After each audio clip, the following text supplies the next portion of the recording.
Believe it or not, after 6 years of playing Bloons Tower Defense 6, I have never bought anything in the shop. I know that probably sounds kind of absurd, but I just haven't. There's no need for me to. I just play the game so much, I've got a lot of monkey money, I pay for things with monkey money, but I can't do it with the fast track pack. You can't pay with it monkey money. So, we gotta spend the $9. And my question for everybody is this worth it for you? Oh, there it is! Fast track mode! We've officially unlocked this bad boy. We get some Insta-Monkeys, we get some cash drops, and we get some banana farmers. And we get a custom avatar. Okay, cool. So, yeah, that's the great question now. Like, is it worth it to pay almost $10 for a fast track pack for just a game that's going to make you play a little bit quicker? How much faster does it make you play? Now, obviously, I'd much appreciate if you guys are going to buy the fast track pack, you know. Use my creator support code. Really appreciate that. But let's try to find out if it's worth it. So what does it do? Well, if you press this fast track option down in the bottom left corner here, you can turn on fast track. And that means every single map that you play, besides deflation and chimps mode, you get to start at a later round. So now instead of starting on round 3, or round 1 for easy, we start on round 10. That also means that we get $1,650 to start off our game with, which means we can do weirder things like almost do a Churchill start or something like that. So what I'm going to do is I'm going to play every single game mode that we can play without fast track, and then with fast track, and see how much time we actually save. So I want to be very particular about how I explain what I'm doing right now, so people can kind of make the judgment for themselves. On the left side, the timer is how long did it take me to beat easy mode without fast track mode. 5 minutes and 12 seconds. On the right side is how much time I actually spent playing the game. Moving things, kind of paying attention, and actually doing things. It was only about 25 seconds. So, I know that seems weird, but like, I just kind of placed down some towers that were really effective. I had 5,000 towers left over, so I didn't have to pay much attention to the game. So that, it might be a number that relates to you, but just so you know, this is all going to change based on how you play and how good you are at the game and how much you're actually able to kind of plan things out accordingly. But only 25 seconds for easy. Not too shabby. And easy has been completed with a time saving of a whopping 1 minute and 24 seconds. 3:58 total time taken, and only 10 seconds to actually play it. Primary only ended up going pretty well with a fairly similar time. We could cut it down just a tiny bit here, though, down to 4:53 for the average time, and only took me 10 seconds of actually playing this time, though, so I was able to cut that down quite a bit.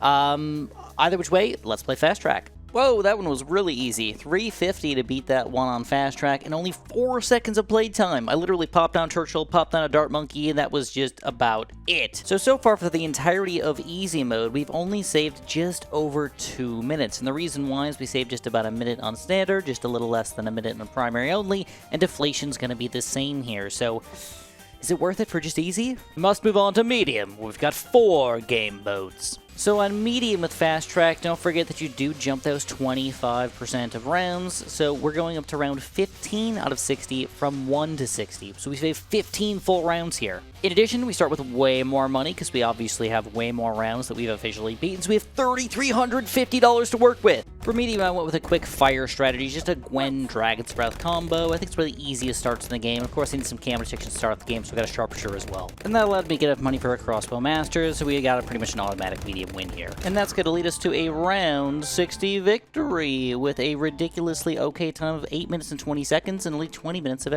seconds of activity. For fast track mode, we're able to do Churchill again, which I think makes the most sense. If you got an expensive amount of money, just get it right from the get-go. Went for a quick glue gunner, Bloon Dissolver, and we need some extra cam protections, but we got like a low-level ninja for now. We were able to get a bads by this point, so it's pretty much GG now. And medium fast track went quite well. We saved almost 2 minutes off of our time here, just in one gameplay, and we spent 3 seconds less in activity time, so not much, but there is a difference there. I feel like Leah makes a lot of sense for military only, because you can get super cheap monkey aces and heli pilots, and probably get a quick Apache Dart Ship just to auto-win the game. Apache Dart Ship is up by around 49, and that's an auto-win.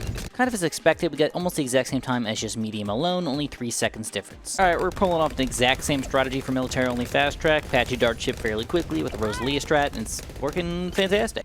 So again, fast track has saved us about 2 minutes in military only, not too shabby. While there are definitely differences in primary only and military only, like you could definitely play those out a little bit and see small changes in things, but reverse mode, come on. We're just going to say the exact same thing as medium, doubling it up.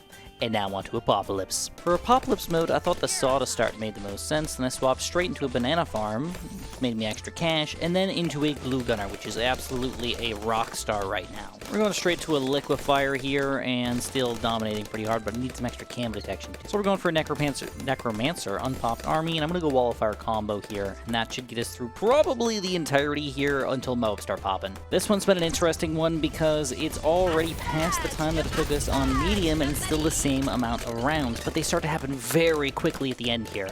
Good news is I got a Bloon solver in the front of the map, so I'm going to call this pretty much an auto win at this point, guys. So it only took us about a minute to beat that last 10 rounds of this challenge, which was kind of interesting because they all just flow out all at once. But we did have to pay attention a lot more compared to usual, so it took us 45 seconds of active time, which is, again, don't forget, kind of a made-up thing, kind of, like, it really is going to be dependent on who is playing and how well they're playing and how well they understand the game modes and all that, and how hard the map is for this to make sense. But this is my time, so use that to your advantage if you want to. One of the cool things about this is I can do a pretty strong hero start like Churchill and get a banana farm started right from the get-go. I don't have to do anything else about it. So technically I did get a banana farm earlier, but it's nice just build one on technically round 1 in fast track mode. I went for a similar glue strategy, but this time with Churchill. Admittedly, the start was much rougher actually for me than I expected. I had to micro quite a bit at the beginning here, so my activity time was going to be probably pretty similar here. But other than that, once we get a solver, again, G to the G. And so on Apocalypse Fast Track, we saved nearly 4 minutes of our time. Not too bad, dude. So just like that, we've beaten medium mode and easy mode. And if at this point you're wondering, is Fast Track worth it? I don't know what to tell you yet. I want to give you the numbers, though. So I've got 11 minutes and 33 seconds saved just by playing these 4 game modes plus the 2 game modes on easy. That's a pretty reasonable amount, but still really ridiculous, to be honest, saving 11 minutes of your time, though. But you do have to keep in mind that there's not just one map in the game.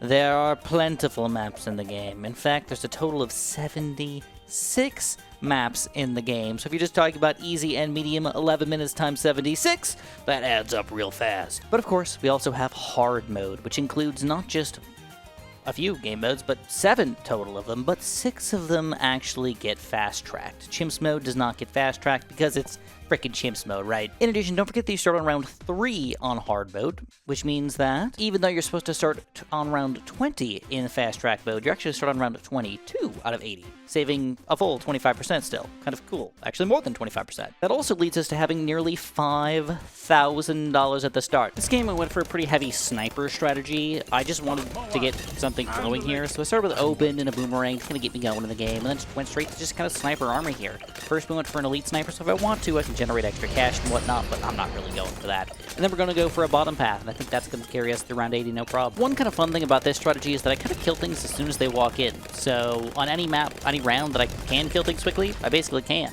I was able to save up about $35,000 as well, which I could easily have spent to, you know, kill things at the very front of the map or something like that, but I just to be honest, did not do that. Kind of did the activity timer, keeping that low, instead of actually, you know, really trying to keep the timer itself kind of low. Any which way, not too shabby here. We ended up with only 35 seconds of activity and a whopping 12 minutes and 47 seconds to beat hard mode, which honestly for 80 rounds isn't that bad. So with fast track, we're able to save about 2 minutes again and just a few activity seconds, but nothing drastic at all. Of course, when doing a Magic Monkeys play, I wanted to do an open start, so I did an open druid combo to try to get things flowing right from the get-go. Eventually I needed cam detection, so we went for the unpopped army.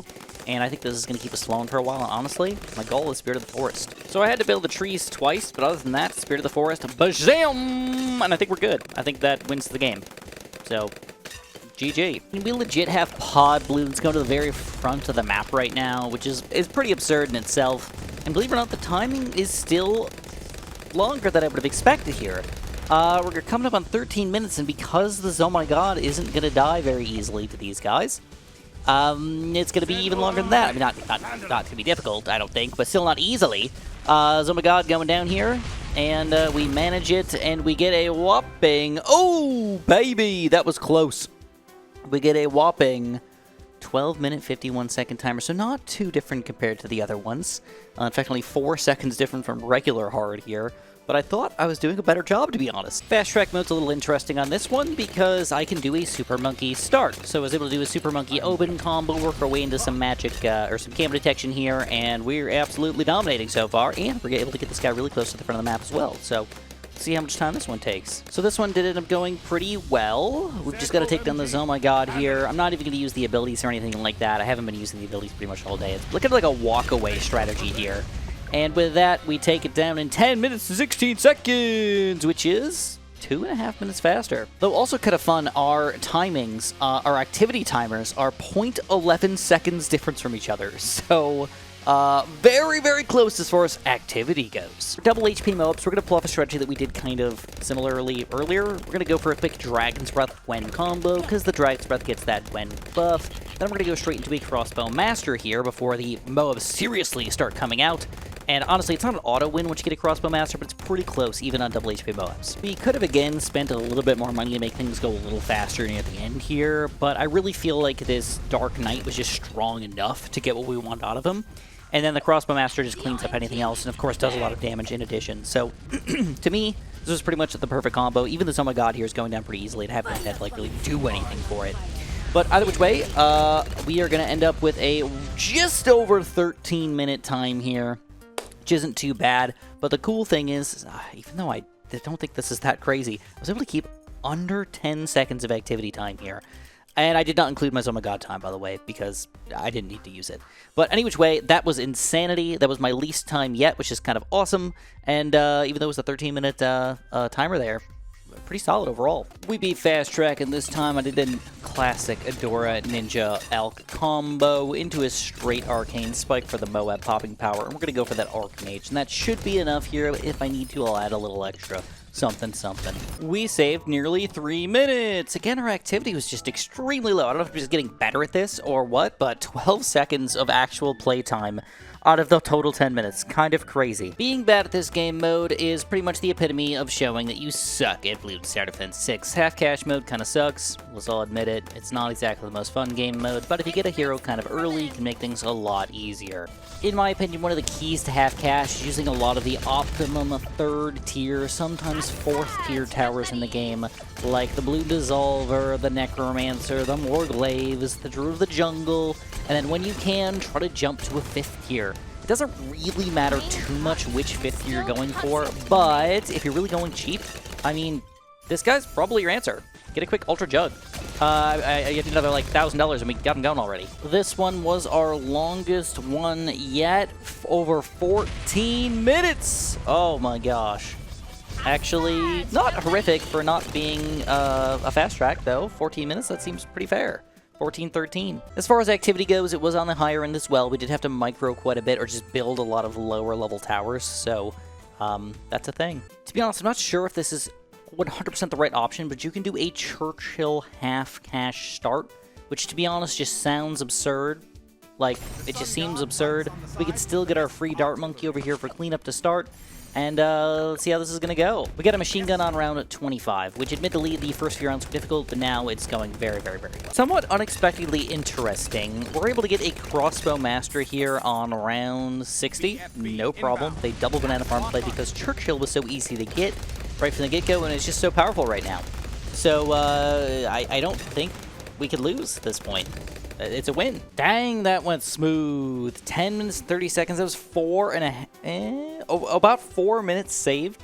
And activity-wise, about 30 seconds saved. Kind of crazy, man. Half cash is super easy with a Churchill start. This time around, I did a quick Quincy play into a Dart for cam detection, into a Sniper, into eventually that Dragon's Breath Wizard, and then jumped straight into a Crossbow Master.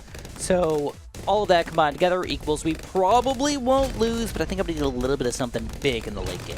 So we're able to pull off alternate Bloon rounds, and oh my god, there's multiple Oh My Gods. That's actually the 3rd Oh My God in a row, I think.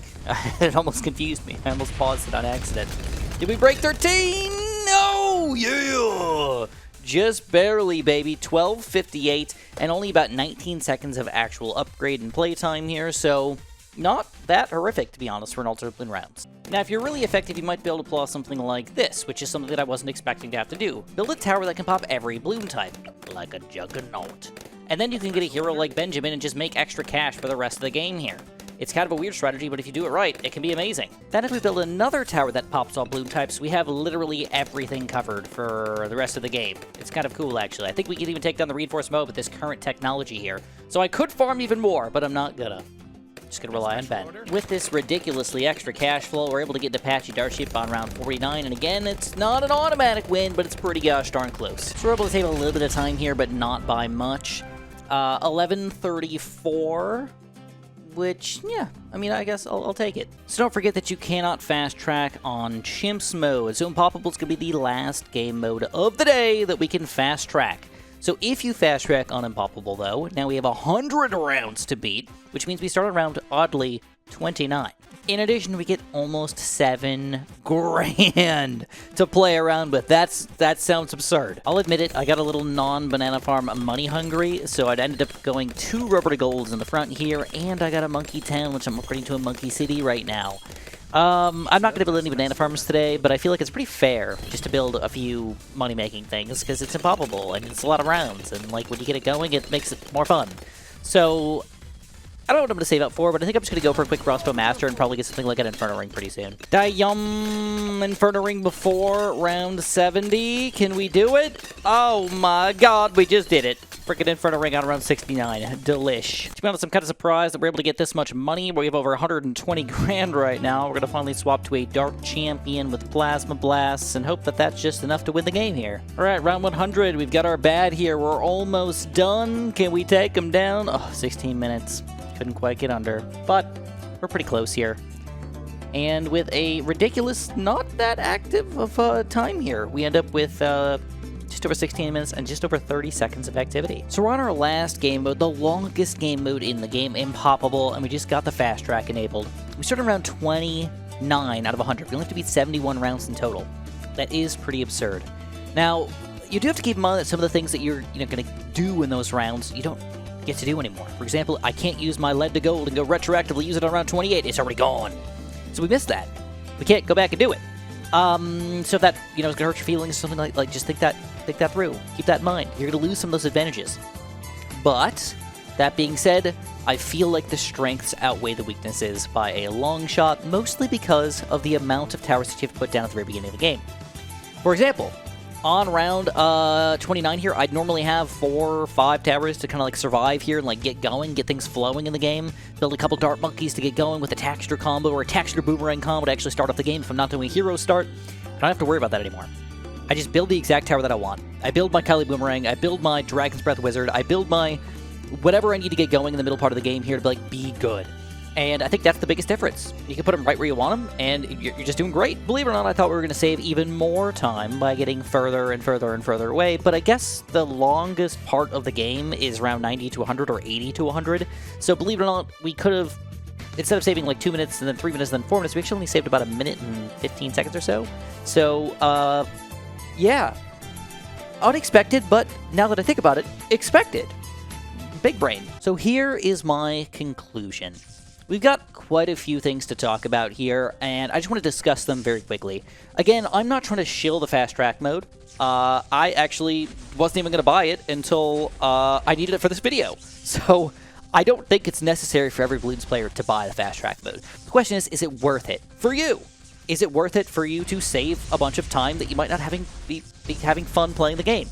So first of all, as far as activity goes, you guys know I had that activity timer the entire time. I just kind of want to call it a wash. I saved about 1 minute of activity time throughout the entirety of the video. So I don't want to say irrelevant, but nothing important or big or anything. It's just kind of there. It's like, all right, it did do a little bit, but nothing drastic whatsoever. But the bigger number and the more important number is the total amount of time saved. So for easy and medium together, which are the game modes that I think a lot of people probably want to fast track just to get rid of them because they're not that fun, admittedly, we're going to save a whopping 13 minutes and 33 seconds. Okay, so that's not a bad number. Okay, 12, almost 12 minutes. That's not bad. And again, this is on a beginner map. Playing on an intermediate, advanced, or hard probably would save a little bit more time, but I'm not going to go deep into that. Once we get to hard mode, which not everybody's going to fast track every single time because it can save you time, obviously, but a little more fun to kind of like get your game started and actually play legit and stuff like that. So not every time are you going to fast track it, but if you did fast track every single one of those game modes, you save 13 minutes and 48 seconds every single map that you blackboard. That means a total of 25 minutes and 21 seconds will be saved every single time you try to blackboarder any map. Okay? Now, 25 minutes is not chump change, but it's not going to change your life.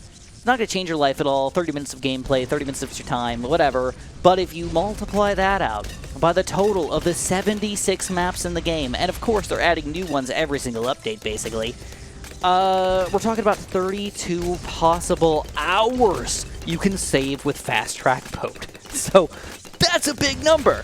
It's basically like spending a quarter per hour of your time to buy Fast Track. Is it worth it for you? I don't know. I can't tell you. Because it's odd, because what you're doing is you're spending money to play the game less. Or what some people would say is they're paying money to play the more fun part of the game more. Which I think, for most people, is watching cool things like Round 98 and playing late game here. So anyway, I'm not going to tell you what to do. Just wanted to give you guys the numbers really quickly and let you guys make your own decisions here. Obviously, again, if you guys want to support me, you can use my creator support code, especially if you're planning on buying Fast Track mode. And press the like button, subscribe, and have a super duper delicious day.